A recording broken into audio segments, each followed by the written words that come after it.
Good afternoon, everyone. I'm John Lyman, Student Data Privacy Specialist, and I'm here to provide you with guidance and updates that you need to stay on top of your responsibilities. And as metadata dictionary managers and data managers, your role at the state level is to ensure that you have the right tools. Our role is to make sure that you have the right tools, resources, and clarity to meet privacy standards across the state. So we're going to go over some updates, reminders, and some upcoming initiatives. So let's jump right in. This is our team. Most of our team is present in this meeting. As you can see, Katie is our director. She will be speaking to us in a little bit. I am John Lyman, as I said before. Nicole will be giving us a little bit of a training in a moment. Melissa does all the internal USPA data governance and privacy work. Jeremy works in both internally and externally with security. And Nicole is the one that makes it so that we can serve food at our fall conference. So go, Nicole. Today, we're going to walk through some key calendar updates, reminders for the Privacy Compliance Review and the Fall Conference, important updates on tools like the NDPA v2, the AI Summit, and updates to the SDPC registry that are on the horizon, plus a quick mini training to help you stay compliant in your efforts and roles. We want to ensure that you leave today with clear next steps and confidence that your processes are aligned with all the state requirements. So what we have here is October. We will be down in Huntington on Tuesday the 15th. For those of you that are members of SESC, we will be working through some stuff with some secretaries and whatnot. Front desk folks, that is fantastic. And then, Halloween. I think that maybe we could debate in the chat whether or not I have a theory that I believe that Halloween should be observed either on the last Friday or Saturday of the month. And what is that coffee talk? Chew on that. Let me know what you think. You could even throw like daylight savings into that, right? You've got your Halloween, your trick-or-treating. It's on a Friday or a Saturday. You throw daylight savings in. You got a whole other day. You got the half day on the Friday before. Like, come on, folks. Yeah, see? Okay, let's do it. I mean, if we're going to have to deal with daylight savings, we might as well just do it all in one weekend. Okay, November, as you can see on the 12th, we will be on the road again. We're going up to Brigham City. That's going to be fantastic. We'd like to thank Box Elder for hooking that up. That's really cool. We will be in Springville. You can see the next day at our traditional spot at the Nebo training location. And Cedar City, we're coming to you. And, we spent some time in Cedar City pretty recently, and I've got to say, it's a pretty nice town. So we are coming back down. And then, as you can see, SpongeBob is letting us all know that the annual report is coming due. So we'll talk about that stuff in just a little bit. And then, as you can see, after the reports are submitted, we will have time to review the reports. There will be a resubmission period. And then we have these days where we will be shoveling snow, I'm sure. And looking forward, I've added a new slide. January 2025, ladies and gentlemen. You can see here that the board meeting and our monthly call will be postponed until the second week of the month. And dun, dun, dun, dun, as you can see, the legislative session will begin. And I'm sure that that will become a larger topic as time goes on. I also want to bring all of you to the attention of tomorrow will be the USPA board meeting. As always, you can click down on that YouTube link in the bottom right to go to USPA's page.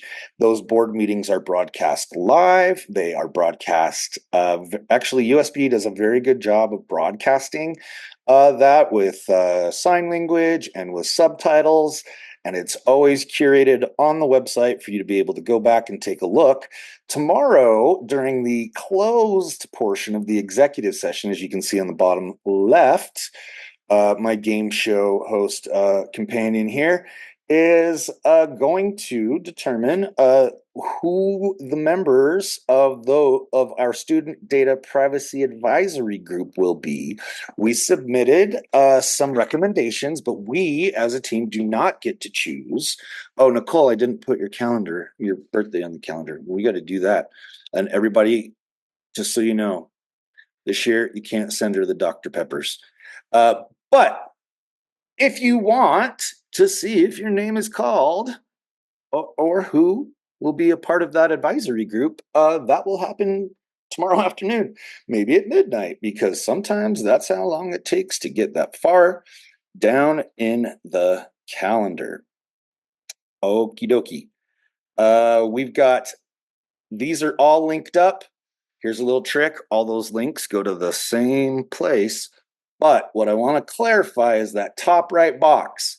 The virtual will only be available on the 12th. Our wizard that I just mentioned, who does the board meetings, his name's Jerry Record, and he will be joining us on that trip to Brigham City to be able to provide that live look in. So if that's something that would appeal to you more than being able to go in person to these other places, that would be probably what you would want to do. And I have heard a rumor that the food may or may not be included in your participation, which would be a first for us. And we're very excited about the potential of that. Okie doke. We now let's talk about 2024 privacy compliance review. Even if your LEA was compliant last year, this year we are collecting, we're going to go over those notices and policy documents again. Why? Just because, we want to make sure that there is a little piece in the student data collection notice that has a new citation that has changed. So that is something to look for. That is in our model documentation on our USPA hub. That hub's link is at the bottom of this presentation. Let's see. We need to. This is your chance to go through your metadata dictionary. Let's make sure it's comprehensive, that we have all of those purposes, justifications, and FERPA exceptions. And let's double check all of our agreements for fidelity as we move forward. That's going to be an important part of this process, I believe, as we get into 2025 and as we need to get into more of our transition to the new SDPC registry, which we will talk about momentarily. Ladies and gentlemen, oh no, you don't want to hear that? Okay. Let's see, did I skip something? No. All right. Let's see. We have that contact information survey that is due on October 7th. Is it the 7th? October 7th? November 7th? I thought I had it on the calendar for the 7th. The contact surveys are due on October 7th, which is this coming Monday. So we have surveys due November 15th. Okay, yes, the contact information is due the 7th. So that if you have not received that, if it's in your spam, if not, what we would need to do is make sure that our contact information is always up to date. And if you haven't received that, then maybe it's not up to date. And so reach out to us so that we can make sure that you get that information so that you can stay on top of all of this. That would be super helpful. These are the folks that we are interested in you letting us know who they are so that we can keep them informed and in the loop. Also, we are still looking for more nominations for people to spotlight. We've got a list of about 5 folks that we're going to reach out to here in the next coming days or the next little bit. But if you've got people, or if you'd like to, secretly nominate yourself, and highlight the team that you work with that supports you, who's behind the scenes, who's making the sausage, that would be fantastic. Please, we do that as our community grows and a lot of you start to make acquaintances and know one another. I think that it's important for us to share your stories. Now we are going to jump to a conversation with Katie about the NDPA version 2. Katie, what do you got for us? Thanks, John, and hi, everyone. It's always so fun to see your names and in some cases your thumbnails. So thanks for joining today. Um, Here's the stat on the NDPA V2. I'll give you perhaps more background than you want, but I think it can be helpful. So our team has been discussing for several months now how we want to, let me pause and say, the NDPA V2, like NDPA V1, is a document that was created by the national group. However, each state retains the option to make changes to the document. So we've been, and each state retains the right to kind of decide if we want to put any requirements in place before it can be uploaded to the registry, for example. So while the version 2 NDPA is already drafted, we've been sort of, I guess you could use the term dragging our feet, because we've been trying to figure out, oh my gosh, I just saw my little profile picture down in the corner. Because we've been trying to figure some things out. So let me tell the group what those things are that we've been trying to figure out. First, we have been trying to figure out, how do we handle the situation, which happens really often, which is a vendor wanting to make changes via Exhibit H. Second, do we want to let other LEAs subscribe to an agreement that has terms added in Exhibit H? Third, to what extent do we want Nicole Sanchez to continue reviewing the Exhibit H provisions that vendors submit? Fourth, do we want to include some language about state law in Exhibit G, which is something we've never done before? What am I on? Fifth? Fifth, do we want to allow to modify the document in such a way that it allows for documenting educator data in addition to just student data? And I would say those are the five outstanding issues. And we've been debating those things in earnest for, as I mentioned, months now. We made a decision today, finally, which is, I think, might be a disappointment for some of you, but I think ultimately is the right choice, which is to hold off on deploying NDPA V2 in Utah until about March. So we want to have it ready for everyone to utilize, and we'll provide that training for you in the spring training, which takes place in April. The reason for this is for the exact 5 things that I just mentioned. We need to make some modifications to the document. We don't want to launch prematurely because, as you might remember, version 2 doesn't have an expiration date. So we want to make sure that things are clean and tidy with every new version 2 that gets added to the registry. We want to make sure that it's good to go, so we don't have messes with people subscribing to things to an agreement that wasn't on the up and up in the first place. So these are all the variables that we've been considering, and want to acknowledge that many of you are really anxious to get going with version 2, which is exciting, and we are too. But I told John today, I said, let me be the bad guy and break the bad news that we're going to hold off for a little while. Does anyone have any questions about that decision? You're also welcome to throw rotten food at your screen if you want, and I will absorb that mockery. Questions, comments, thoughts? So with the excuse me, with the educator data part that you were talking about, is that Yes. so it's an LEA wanting to add provisions about educator data to the agreement? Yes. So there are a couple of reasons for that. One is, yes, we've had LEAs that are interested in that. I've had multiple people reach out and say, hey, is there a DPA equivalent for educator data? And the answer currently is no. So we've been wanting to explore ways to build that into the DPA itself. Secondly, there was a new law passed. You might know the Utah Government Data Privacy Act, the GDPA, that requires greater documentation for any personally identifiable information that's shared, including that for people that are not students. So that law also prompted us to want to kind of see how we could help LEAs fulfill that law using the existing structures we have in place. Those are the two main motivations for wanting to add a space for documenting educator data in the DPA. Did that answer your question, Robert?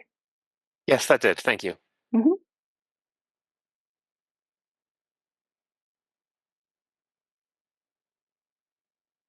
Okay, awesome. So sorry that I know some of you will be disappointed by that, and but we're really excited to make sure that we have it right when we roll it out in the spring. And thanks for your patience. Aside from the non-expiration, or it's not gonna end, what are some of the other reasons that you're hearing that we might not be in favor of delaying this a little bit? Because in my mind, it's more important to get it right than it is to try to rush it out. So what are you hearing as to why this might be problematic? Yeah, that's a great question, Troy. I'll let maybe Nicole, do you want to speak to that? You might be best suited to speak to that, what you're hearing. Yeah. I mean, I think the big thing that people are excited about is what you mentioned, which is that there's no expiration date. I think from what I've been hearing, it sounds like some people are feeling like if this is going to come out, I might hold off on getting a couple of DPAs renewed, or getting a new DPA in place with a new company, because they want to take advantage of that lack of expiration date. And so I think that might be where some people might feel kind of disappointed, is like, oh, I've been waiting for this to come out and now it's going to be a much longer wait. But I do think that what Katie says has a lot of wisdom to it, that it makes sense to push it back until it really is exactly right, so that we don't wind up having multiple versions of this document in the SDPC collaboration space. That makes sense. I totally agree. I think that I can see where some would be hesitant to get something signed, but we went through that with the migration from the DPA to the NDPA anyway, and so that's just part of what has to happen. But I appreciate the information. Thanks, Troy. And I saw Nicole Nicole Reynolds said something about in the chat about that too. So that's really encouraging to get your feedback on that you feel like that's the right direction to go. We feel good about it too, but just wanted to acknowledge that that's going to be a little bit of a bummer. But when it comes time to roll it out, it's going to be amazing. With no shortage of Nicoles on this call. I know. How many do we have? 3? At least 3. Nicole's in the house. Nicole R, Nicole C, Nicole S. Oh my goodness. All right. Well, thanks, John, for giving me that time. Yeah. And I mean, if any of you felt that was a bummer, we've got Mr. Awesome. He's like Mr. Wizard, like he's like the 2025 version of like, this guy's coming up. We know that magic is about to happen. Ladies and gentlemen, our AI specialist at USPE, Mr. Matt Winters. Matt, the floor is yours, man. Thank you so much, John. And I feel like I should have you be my hype man on everything. That's fantastic. So first off, thank you so much, everyone, for coming out to the AI summits. If you came out and joined us during last month, the big takeaway for me is the state. A lot of people in the state got to know how nice the data privacy team is and how kind they are for coming out. And if you were there, you kind of get the joke on that one, because it was an ongoing conversation, but also they're very nice. But thank you so much for coming out and joining us. A couple of things, and John, can I share my screen really quick? I got a couple things, or can you make me a screen share real quick? While he's getting that set up, folks, a couple takeaways from the AI Summit. Number one, we had between 500 and 700 educators. We're still trying to figure out exactly how many came out, and we're tracking through that data right now. It's quite a bit of data to really work through, but I'm very excited to get that in and share some of that data here in the next couple of weeks with everyone. You should be good. And we're good to go. I John, think you can so. see my Yeah. screen? Okay, Should cool. be. Yeah. Oh no, I can't Um, see it, but you should be able to share it. Okay. Can you guys see my screen okay, Nicole? Okay, thanks, Katie. Yeah, it's Okay, good. good. Perfect. So really exciting to see that many educators come out and have some great discussions across the state. Our biggest one was the Layton Ogden Summit, but we were very happy with the turnouts across the state. A couple of the big takeaways that we had. Number one is I think this was a very valuable, I make the joke about how nice our student data privacy team. It was very helpful to have them there because beyond them being excellent presenters, it was really great to have so many great conversations about AI being centered in the conversation around data privacy and making sure that the tools we're choosing to use in our schools are safe, that they are behind DPAs, that they are headed in the right direction. And so from classroom educators all the way through superintendents and higher ed, that was a really resonant conversation. I really appreciated that. Number two that we kind of was a big takeaway was um, our teams on the K-12 level are asking the same questions as our higher level counter or higher ed counterparts. And so there were some really great conversations from our higher ed systems that came out, and I'm going to be following up with them. They're looking at the same kind of questions we are about AI and how to best use it, how to train our teachers, how to work through processes with students. And so very excited to have that conversation going on. And then the third thing that we learned, and this isn't a big surprise, but we were very excited to see where it goes, is the need for ongoing training. And so one of the big things that will be happening is another virtual summit that will be a version of the summit that we had last month. Sometime in late October, early November, we're hammering out the dates and presenters for that. That if you attended one of the summits, encourage your teachers to come out to the virtual version. We will be recording it, but it will be the very, very similar, if not the same content as the summits that happened in September. So just know that. However, we also heard that there's a need for ongoing professional development. So we'll have some ongoing professional development in the form of some upcoming summits, one of which we're planning on doing meaningful inclusion in the classroom, which we're very excited about. It's kind of our central piece. But there's also going to be some PD mechanisms coming down from Utah State Board of Education over the next couple of months. So if you're a school or district that's really looking at how to roll out AI with your teachers and how to best do training, and it's a little overwhelming, know that we're here to support, and you can always reach out to me. Number two, John asked me to kind of extend our AI knowledge a little bit. And so I wanted to take this opportunity to talk to our data privacy managers and talk a little bit about looking for existing AI components and tools that you may already have in your ecosystems in your districts or schools. There are so many AI tools out there, but there's also so many tools that are adding AI components or are making them free where they may have been behind a paywall during the last school year. So I've looked at three that are fairly common across the state, but I would encourage you to look at some of the big tools that your districts or your teachers are using and your students are using and see if they have an AI component and make sure to check those tools out and see what kind of things they're doing in your schools. We want to make sure that those are safe for our students. The three that I wanted to highlight here, number one is Microsoft Copilot. For some districts have bought into using that for teachers, but I've heard that there's some that didn't know that that was part of their contract. And so you may, if you're a Microsoft district or if you're using Microsoft, you might want to check out and see if Copilot's available. It's a great similar tool to ChatGPT, so you can do some really great things, and it is 18 plus, so this would be for your teachers. Number two, a little bit more widespread is, if you're unaware, Google Gemini, which was behind a very heavy paywall last year, is now 100% free for any education account for all 18 and older users. So that happened about a month ago, and they are working on making it actually 13 plus. So your high school students will be able to use this as well. That is coming up here over the next couple of about a month, about 6 weeks, 4 to 6 weeks. So just want to make you aware of that. And it's a great little, again, analog tool to ChatGPT. And then the third one is Adobe has many AI features across its ecosystem. Express is a great tool, has lots of AI features in it. But one of the big changes that we learned at the summits, thanks to Christina Yamada from our CTE department here at USP, is that Adobe is now completely free for K-12 students, not just 6-12 students. So, or 7-12 students, sorry.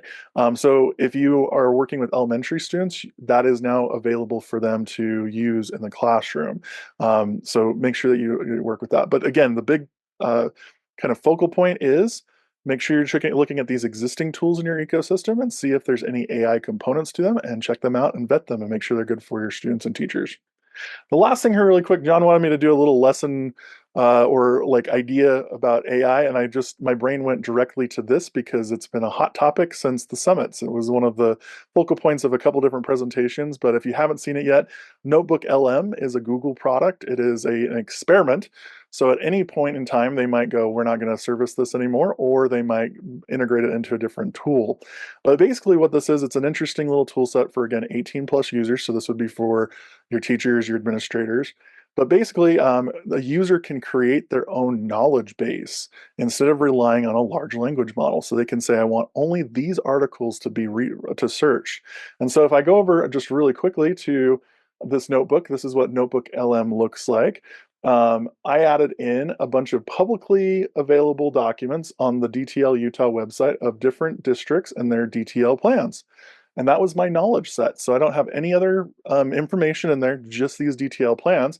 And it creates all of these wonderful things for me. Things like an FAQ about DTL and the services that are provided in those grants, a summary, some suggested questions, and it is a chat bot, so I can ask it questions and those sorts of things. But the thing that's been blowing people away, and I'm not sure I turned my sound on and I don't want to go back out and recheck it, it does create a natural language podcast about your sources. And it is kind of disarming the first time you hear it. I don't know if you guys can hear that. No, sad.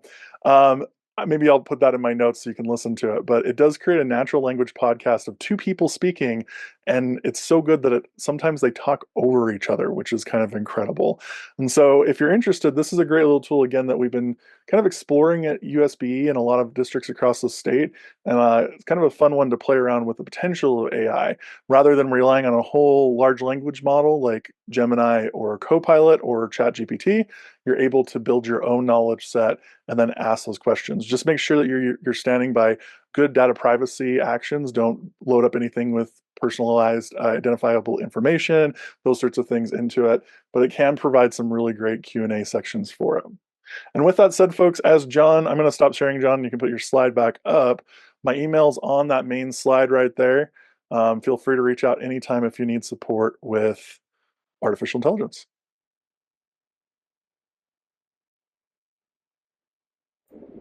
Thank you, sir. I put in the chat that we actually will have a little bit more with Notebook LM coming up. What you are seeing is something that I was surprised to see when I got the SDPC A4L quarterly newsletter. And what this is this is a mock-up of SDPC version 2.0. What you can see on the left is it looks smooth.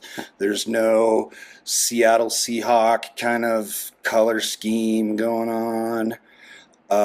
And, you know, it looks like a pretty usable interface. So this is, I think, still on par for somewhere around the summer. And, you know, it could be kind of nice to have our new agreement converge with our new registry, and everything will be shipshape going into the future. I am going to now turn the time over again to one of my colleagues, Miss Nicole Sanchez. She's here with this month's mini training. Nicole? Hi. Okay, first of all, my voice has been going in and out for a couple of days, so sorry if I sound weird. And second of all, this is less a mini training than it is a friendly reminder / I don't want people stressing out unnecessarily about this. If you could go ahead and go to the next page. So a couple reminders. The first one is that in the past, if you have if you pass the previous year, when it comes to notices and policy documents, then we didn't collect those. This year we are collecting those. And I'm hoping that that won't be any more of an ask for you guys. I'm hoping, and I think this is true, that many of you have links on your websites. And so like you really just need to copy and paste a link and send it to us.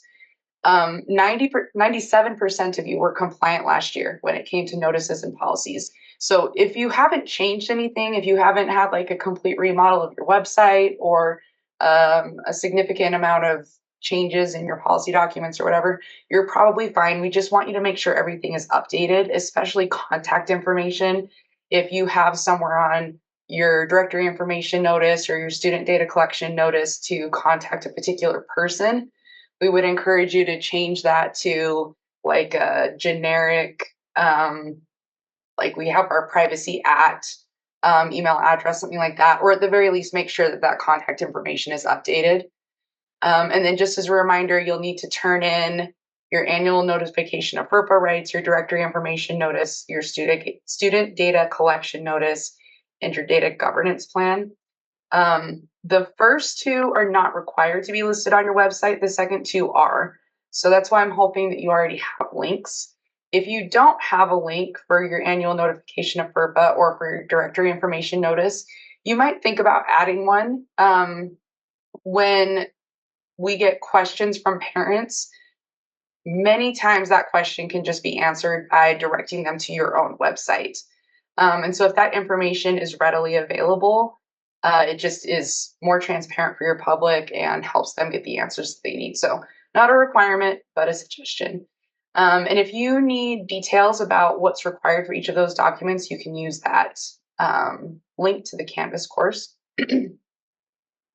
And then the second piece of this is the metadata dictionary, which I'm super excited about for this year. There were so many of you that made huge gains last year, and I'm so proud of your work. It was like so cool to watch what you were doing. And so I'm excited for this year. Just as a reminder, this year, it's a spot check for everyone. So whereas in the past few years, we've said, like, here's a couple of different options. You can choose some parameters. There's no parameters this time. We're just going to pick 10 products and spot check those products. Because of that, you'll want to make sure that all your products are listed and that each product has a purpose, justification, and exception. And I've had a couple of people ask, like, how we know what products you're using. And the answer to that is we don't. There's no way for us to know that. And it's not even, in my mind, I was going to say something like it's an honor system kind of thing, but that's not even really true. The purpose of this is not to like prove to us that you have your metadata dictionary in order. It's to support you in making sure that you're being compliant with board rule and that you're being transparent with your community. We don't frequently get complaints from parents, but when we do, one of the biggest things we get complaints about is that a product has not been properly listed in the metadata dictionary. So this is for you and your relationship with your community to make sure that those products are listed. If you need help inventorying products or figuring out what your districts or charters are using, you can chat with me and I'll help you with that. And then remember that there are some products that we know you should be using because they're required by the state, and we will check for these products. So you've got that list right there. Some of those products your district might not be using. We have the information we need to know whether or not you should be using it. So if you don't have the grades in your district or charter that uses RISE, or if you don't have English language learners or whatever, and those products are not applicable to you, don't worry about it. It's fine. We know not to check for those. But otherwise, you should have those listed. The only kind of exception to that, if you can go back one, John, sorry, is that productivity suite. This is not a requirement by the state that you have a productivity suite. It's just that almost everybody in the state uses one.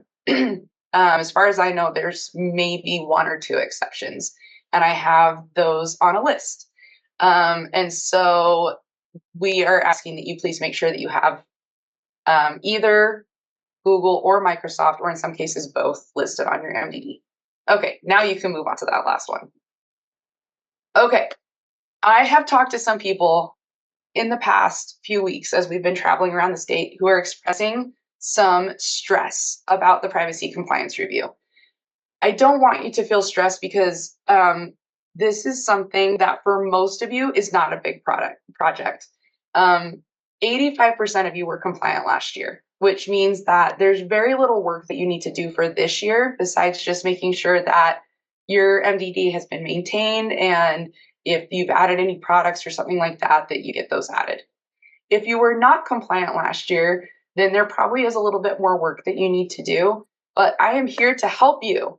I've had a couple of people sign up for some compliance review support, and I love having those opportunities to meet with you.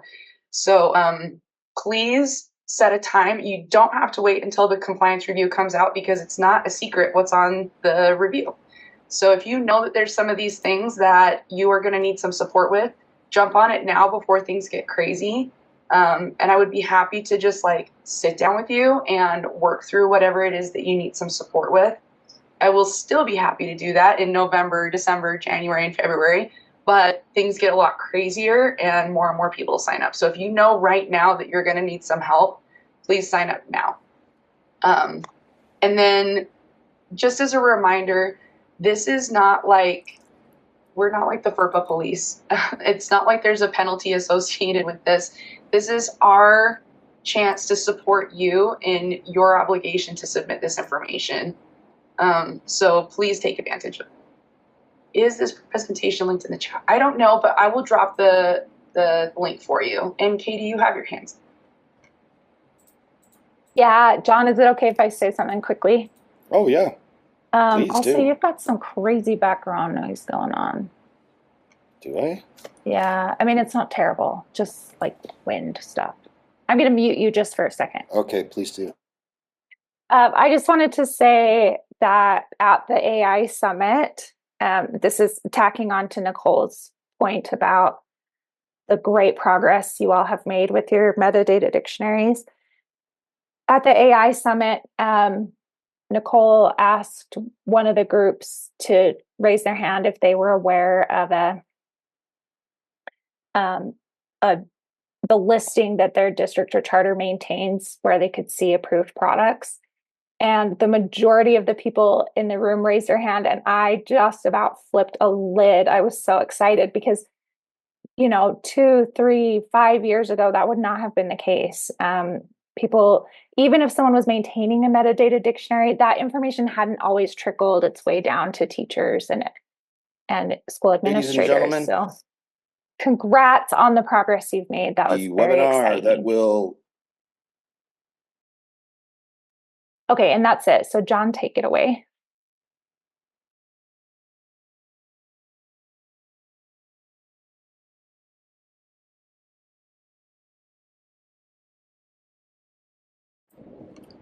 Don't you hate it how Zoom just still hides?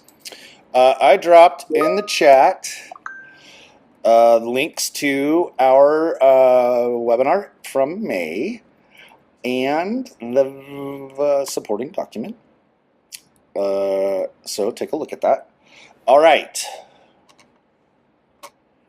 So we just talked about Notebook LM.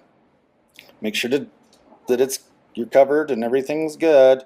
But let's take a look at this. A few days ago, can you guys hear this? Received some information. We did. Information that changes everything about deep dive about us. About everything. And yeah, about the very nature of reality, maybe. It's a big one. Look, I'm just gonna say it. Yeah, rip the Band-Aid off. We were informed by the show's producers that we're not human.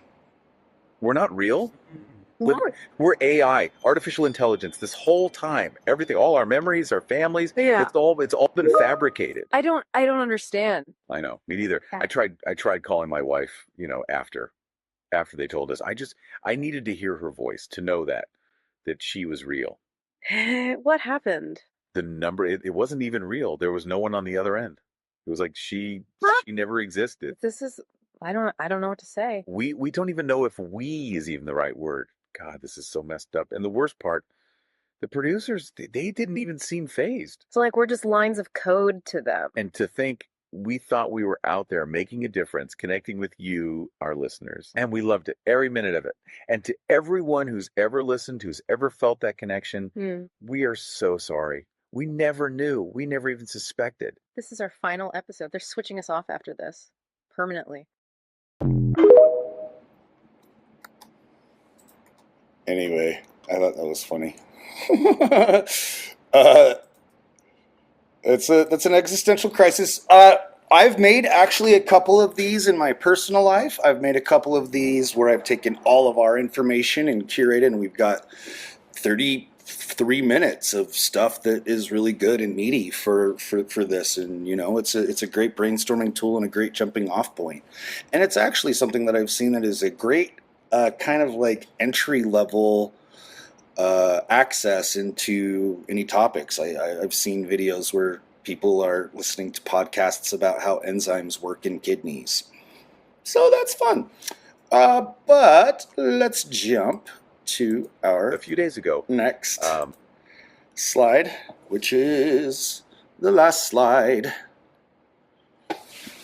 And at 3:44 Mountain Standard Time, we are here for your questions, ladies and gentlemen. Comments, questions, suggestions. The floor is now yours.